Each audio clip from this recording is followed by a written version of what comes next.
Good evening. It is good to be back with you guys. Been a long time as usual. It seems to be par for the course for me to just really not put out a lot of content. But again, as I always say, I'm old, busy, tired, and grouchy. So anyway, every now and again you kind of get a little burning to maybe buy a new guitar. And so I'd been looking at a couple, and then, Guitar Center here about a week ago came out, their little catalog, Guitarathon, biggest guitar sell ever. It's like, yeah, that's great. And so, I was looking and I saw that the Mitchell MD400, they knocked it down about $50 for the lowest price one, which is the green one, from $299 to $249. And I thought, well, that's pretty cool, So I start, reading some reviews, watching some videos, blah, blah, blah. And I know I had played one at Guitar Center, and I'm just going to be honest with you, it played awful. It was just terrible. It was a wreck, and that was a while back. And so anyway, the sale comes, so I'm going to revisit it. So I go there, and sure enough, they have one. It's the only one they have in stock, and it's a wreck. There's nicks in the back of it. The three-way switch is not working properly. It just was nasty. The poles on the pots were bent, so the knobs are like when you would turn them, it's like this. It was just kind of crazy. Now, given, the context of Guitar Center, I can understand. It becomes more of just a showroom. I think the thing is they want you to buy stuff like this online. They just can't carry that much inventory probably. So I thought, well, this is a disaster. I showed it to the guy. He said, well, I can't really knock anything off. And it was like, you could cut the thing in half as far as the price, and I still wouldn't buy it because it just had so many detriments to it. So then I started looking at one of these Music Man guitars. I forget what it's called, a Sterling or something like that. Had a Floyd, kind of the same kind of a finish, but it was more of a blue with a maple neck. Played really nice. That was a very nice playing guitar, but the pickups just were kind of poopy. Just really couldn't get out of that what you needed. Just wasn't quite hot enough. So I thought, well, I kind of struggled with this, went back and forth, and so I went ahead and ordered this online. This beautiful Mitchell MD400, and just a couple of observations. Now, this is never, when I do a review or whatever, it's never forensic by any means because I just don't really know what the heck I'm talking about. I just play guitar, and I don't even necessarily do that well all of the time. Maybe some of the time, part of the time, I don't know. But the action is awesome. It is, I like to call it buttery. You can really sail on this thing. The intonation was spot on, and as I'm sure you know, the bang for the buck from a Mitchell guitar is pretty amazing, pretty astounding. The finish on this thing, now this is like, the flame top or whatever. It's not real. It's some type of a graphic that they've applied, and then, but it's just absolutely striking. The guitar is actually pretty light. It's a striking finish. You want to play it just because it's so beautiful. I just can't believe what they're producing for the money. And again, I bought this one on sale for $249. It's just a beautiful guitar. Set neck. We'll show you maybe some pictures of that in a little bit. You have the string through body, the pickups. You have two humbuckers. They're rail pickups. But what's cool about them, now, you have your three knobs, and this is tone. This is volume for your bridge pickup, and this is the volume control for your neck pickup. But it also has a coil tap, so you can split your humbucker, make it a single coil here, and obviously you can make it a, whoa daddy, single coil there. And if you choose the middle position, let's turn this down so I don't get that nasty hum. If you choose the middle position, I think it's going to split the coil on both of them as far as I can tell. Now, I don't even know that I've ever owned a guitar, and I've been playing for 38 years that had a coil splitter. That's amazing to me. But I've played some guitars that had a coil tap or a coil splitter, and sometimes it just didn't seem that noticeable.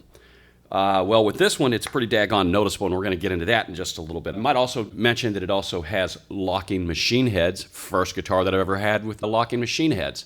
So when I got this bad boy, I played it for a day or so, and I thought, well, it's time to do the thing. So we threw some Yngwie Malmsteen signature strings on there, which now the packaging has changed and is even less dynamic than it was, although the strings are awesome. The bullets, a little tricky getting those suckers fed in through this neck through, but it was a success at the end. The hardware I might mention, as with, I don't know if all of, but I know I have two HD400s, the black one and the neon green or whatever chroma key guitar.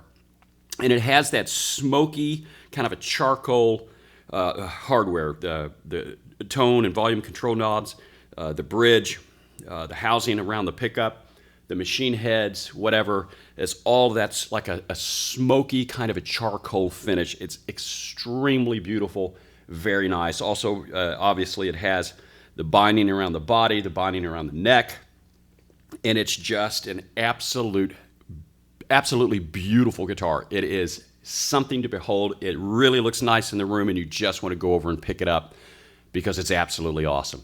And I think they did a good job of designing a pretty flavorful, if you will, headstock. Kind of reminds you a little bit of a Paul Reed Smith or something. I don't know. I can't afford a guitar like that, so I really have never really looked at them that closely.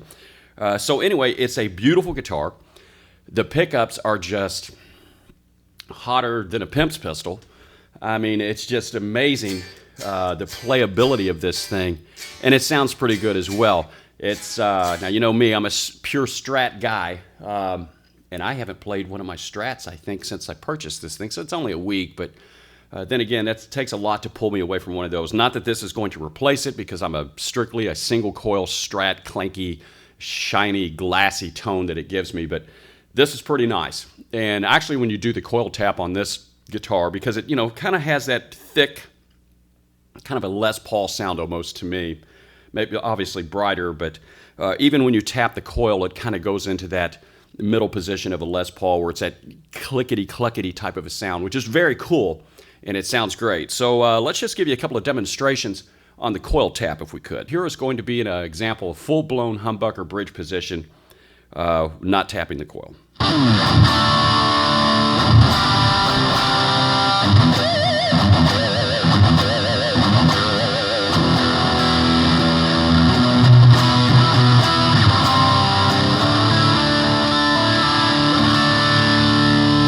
Pretty killer. Now let's pull that. Now we should be single coil.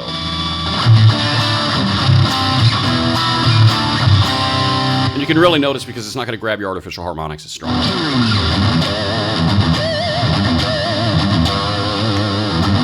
There's Humbucker. Single coil.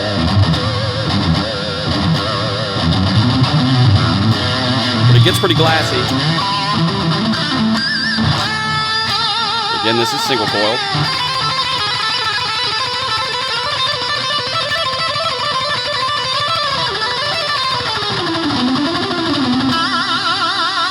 Go back to double coil.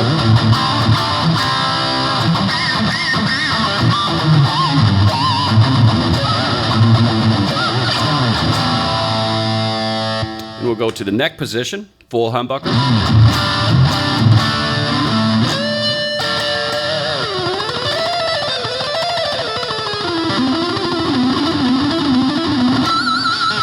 I'm going to tell you I'm not a fan of that sound at all. Never have been a fan of a humbucker in the neck position. I think it sounds thick and nasty, and excuse my language, I think it sounds a little poopy.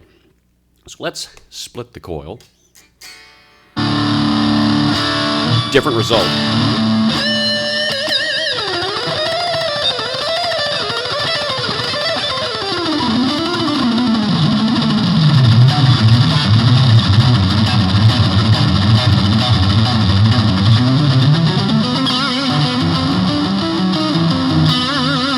Anyway, pretty cool. So there you have it. I really don't go into a lot of depth, as you know, but we are going to play this thing with a backing track here in just a bit, see what the sucker sounds like, try to set it on fire. It is just gravy to play this thing, and typically with anything other than a Strat, it seems like my vibrato suffers. It just sounds too thick, and it doesn't snarl and scream as much, so we're really going to have to work hard to bring that out. But it's a beautiful guitar. And if you like to shred, and if you like something that looks beautiful, that's priced just unbelievably fair, I'm just not sure that you're going to go wrong with this MD400 by Mitchell. It's a beautiful guitar, plays great, sounds great. Let's play it. But before we do the backing track, let's just play a couple little things without a backing track so we can just hear the guitar.